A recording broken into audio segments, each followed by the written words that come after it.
Halo semuanya.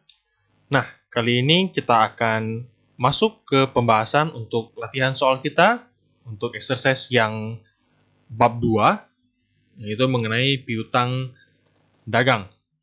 Oke, kita masuk ke latihan yang pertama, yaitu 2.1. Jadi di sini sudah ada beberapa informasi. Baik, di sini itu informasi mengenai kegiatan penjualan PT G6 per 31 Desember 2019. Oke, datanya adalah piutang dagang 50 juta, CKP sebelah debit 300.000. Nah, misalnya ke depannya kalau tidak dituliskan dia sebelah debit atau kredit. Berarti asumsinya adalah itu saldo normalnya. Saldo normal CKP itu sebelah kredit. Jadi kalau tidak dituliskan D ataupun K, ya asumsinya adalah saldo normal, yaitu kredit. Oke, di sini dituliskan debit 300 juta. Penjualan 360 juta, retur dan potongan 20 juta. Yang A, bola jurnal untuk mencatat kerugian piutang tahun 2019. Apabila perusahaan mengestimasikan kerugian piutang adalah sebesar 2% dari penjualan bersih. Oke, kita masuk ke pembahasan. Baik. 2% dari penjualan bersih. Penjualan bersihnya itu 360 juta dikurangi 20 juta. Penjualan kurangi retur dan potongan. Sama dengan 340 juta dikalikan 2%, dapatlah 6.800.000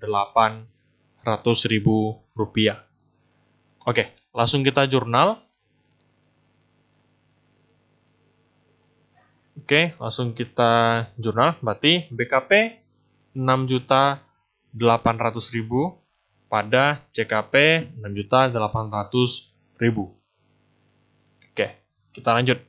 B. Buatlah jurnal untuk mencatat kerugian piutang tahun 2019 apabila perusahaan mengestimasikan kerugian piutang sebesar 4% dari saldo piutang dagang. Piutang dagang itu 50 juta, berarti dikalikan dengan 4%. Dapatlah 2 juta. Nah, berikutnya. Yang harus kita jurnal berapa? Ingat, kalau metode laba rugi dari penjualan dari persentase penjualan, berapa yang kita dapat di hitungannya itulah yang kita jurnal. Kita dapat 6.800.000 itu yang kita jurnal. Kalau pendekatan neraca, ingat harus disesuaikan dengan saldo CKP kita. Ya. Baik, di sini kita dapatnya adalah 2 juta rupiah. Nah, berarti yang harus kita jurnal berapa? Yaitu 2 juta dikurangi dengan CKP-nya. CKP kita di sini debit, berarti dikurangi dalam kurung 300.000 rupiah. Gini deh. Oke. Berarti kan minus ketemu minus jadi plus. Sama dengan 2.300.000 rupiah. Berarti itu yang kita jurnal. BKP pada CKP 2.300.000. Lanjut. Bola jurnal untuk mencatat penghapusan piutang Tuan Bemo. Mencatat penghapusan piutang Tuan Bemo yang sudah dicadangkan tahun 2019. Adapun saldo piutangnya itu 3.600.000 rupiah. Di sini kita mencatat penghapusan piutang yang sudah dicadangkan. Berarti kita mendebit apa? Yaitu si CKP 3.600.000 pada piutang dagang 3.600.000. Oke, soal 2.1 selesai. Paling hati-hati di bagian CKP ini. Jangan sampai terbalik. Lanjut. Latihan 2.2. Berikut saldo piutang dan CKP perusahaan per 31 Desember 2018 dan 2019. Oke. Di sini dikatakan semua rekening tersebut memiliki saldo normal. Jadi di sini kan CKP-nya tidak dituliskan D atau K. Nanti asumsinya adalah K ataupun saldo normal di sebelah kredit. Untuk saldo 2018 sudah disesuaikan. Sedangkan saldo 2019 belum dicatat. Berarti data ini belum di jurnal. Nah, berarti kita fokusnya kemana? Yaitu 2019. Karena di sini juga dimintanya itu 2019. Nah, selama 2019 terjadi penjualan kredit 500 juta, retur dan potongan penjualan 30 juta. Piutang dagang pada akhir tahun 2019 dikelompokkan sebagai berikut. Di sini sudah ada kelompoknya. Oke, nah yang poin pertama, kita diminta untuk hitung piutang yang diestimasikan tidak tertagih atau estimasi kerugian piutangnya dan buat jurnal penyesuaiannya. Asumsinya pertama, kerugian piutang diestimasikan 1% dari penjualan kredit bersih. Oke, kita masuk ke sini. Nah, penjualan kredit bersih, penjualannya berapa sih? Di sini dikatakan penjualan kredit 500 juta, kurangi retur dan potongan 30 juta. Berarti 470 juta dikalikan 1%. 470 juta kali 1% dapatlah 4.700.000. Berarti BKP pada CKP 4.700.000. Lanjut B.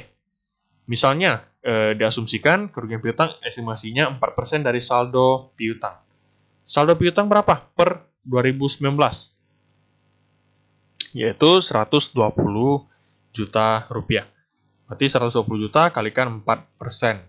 Nah, ingat pokoknya setiap kali metode neraca kita harus menghitung berapa sih yang harus kita jurnal?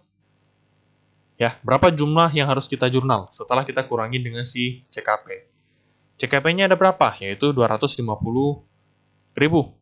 Berarti 4.800.000 dikurangi dengan 250.000. Karena di sini asumsinya itu normal saldonya, berarti sebelah kredit. Karena sebelah kredit berarti langsung dikurangi aja. Yaitu 4.800.000 kurangi 250.000 sama dengan 4.550.000. Kita jurnal BKP pada CKP 4550. Lanjut. Poin C. Kerugian piutang diestimasikan berdasarkan metode analisis umur piutang. Buatlah jurnal penyesuaian dan hitunglah jumlah piutang yang dilaporkan dalam laporan posisi keuangan. Analisis umur piutang, tabelnya pakai tabel yang ini. Ya, tinggal dikalikan, kalian masukin angkanya di sini. Oke, kemudian dikalikan. Berarti ini adalah hasil piutang yang tidak tertagih. Berarti ini 100 juta kali 1%. Imbauannya 10 juta kali 20%. Seperti yang terakhir, 4.500.000 kali 30%. Begitu. Oke, setelah kalian kalikan, dapatlah totalnya 2890. Itulah total yang harus kita, estimasi piutang tidak tertagihnya. Totalnya segitu. Nah, ingat ini metode neraca, berarti 2890 kita harus kurangi dengan saldo CKP. Saldo CKP 250.000, berarti dikurangi dapatlah 2640. Berarti BKP pada CKP 2640. Jumlah piutang yang dilaporkan dalam laporan posisi keuangan. Nah, jumlah CKP-nya berapa? Jumlah piutangnya berarti 120 juta sesuai dengan di soal juga. Di sini, oke, ini 120 juta nih. Sesuai dengan di soal, berarti 120 juta kurangi dengan CKP kita. CKP kita adalah bukan 2640 ya, bukan. CKP kita itu sebesar 2890. Kenapa? Karena sebelumnya sudah ada saldo 250.000. Kemudian kamu jurnal lagi BKP pada CKP 2640. Berarti kan 250.000 tambahkan 2640 sama dengan 2890. Ya, sesuai angka yang di tabel ini. Berarti sudah benar. 2890 dikurangi, dapatlah piutang bersih yang dilaporkan itu 117.110.000 rupiah. Baik, soal 2.2 selesai. Kita lanjut. Nah, soal 2.3. Jadi di sini ada sebuah perusahaan melakukan penjualan kredit secara dengan syarat 2/10 N/30. Saldo rekening piutang pada tanggal 31 Desember adalah sebagai berikut. Ini data piutangnya, kemudian di bawah ini adalah persentase kelompok umur piutangnya. Nah, kalian diminta pertama, susunan daftar analisis umur piutang. Jadi tabel ini diminta selesaikan dulu, kemudian dihitung ke masing-masing persentasenya. Kemudian buatlah jurnal untuk mencatat kerugian piutang tersebut jika diketahui saldo CKP-nya sekian-sekian. Oke, kita lengkapi dulu data yang ada di tabel. Jadi ini bisa kalian teruskan. Ya, saya pakai yang lebih ringkas saja. Tanggal penjualannya saya udah copy semua, dipindahin. Nah, tanggal jatuh tempo. Jadi 30 hari, ini kan N/30. Berarti 30 hari setelah tanggal penjualan. Kalau 5 November berarti ya 5 Desember. 15 Desember berarti 14 Januari. 10 Desember berarti 9 Januari. 25 Oktober berarti 24 November. 10 November berarti 10 Desember. 15 November berarti 15 Desember. 20 Desember berarti 19 Januari. Dan seterusnya. Pokoknya 30 hari setelahnya lah. Ya, dengan asumsi tiap bulan itu kita ikut real. Ada yang 30 hari, ada yang 31 hari. Namun kan N kita per 30, berarti 30 hari kemudian. Nah, di sini lama menunggaknya yang tanggal 5 Desember jatuh tempo berarti menunggak 26 hari. Ditarik sampai tanggal 31 Desember. Karena kita hitungnya kan per 31 Desember 2019. Oke, yang Januari 2020 berarti ya belum menunggak, 0. Ini sudah menunggak juga, 19 Januari 2020 berarti 0. Nah, jumlah penjualannya.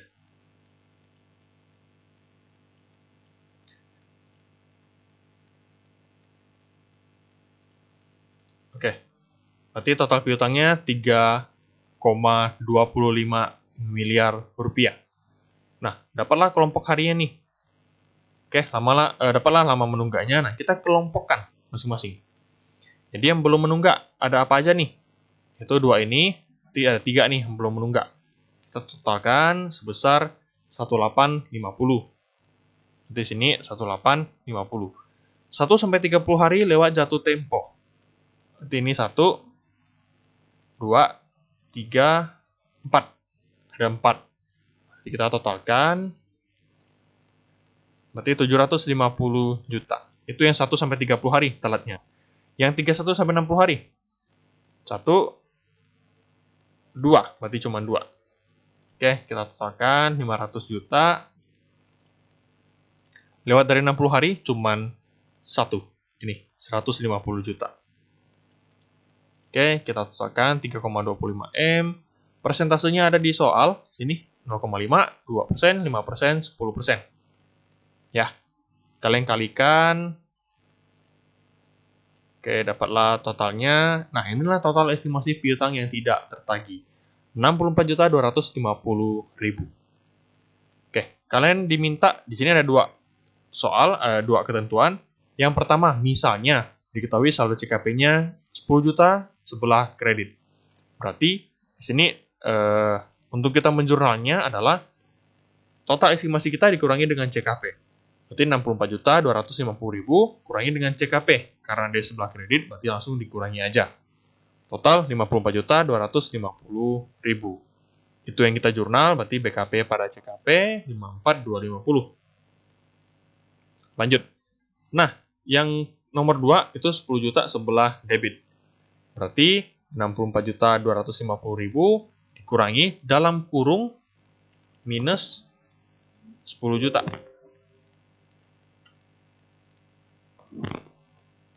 Oke, berarti yang minus sama minus jadi plus, sama dengan totalnya 74.250.000 rupiah. Oke, BKP pada CKP 74.250. Seperti itu. Baik, jadi soal untuk 2.3 selesai. Berarti dengan ini, seluruh materi kita, seluruh latihan soal kita untuk bab ini telah selesai. Ya, jadi jika ada pembahasan yang kurang jelas ataupun materinya kurang nangkep, kurang dapat logika berpikirnya, silakan ditanyakan kepada saya, tidak masalah. Yang penting selama kamu mau belajar, selama saya bisa bantu, saya akan bantu semaksimal mungkin. Ya, semoga materinya bisa dipahami. Ini pembahasan terakhir kita untuk bab 2. Berikutnya kita lanjut ke bab 3. Oke, saya akhiri videonya sampai di sini. Terima kasih.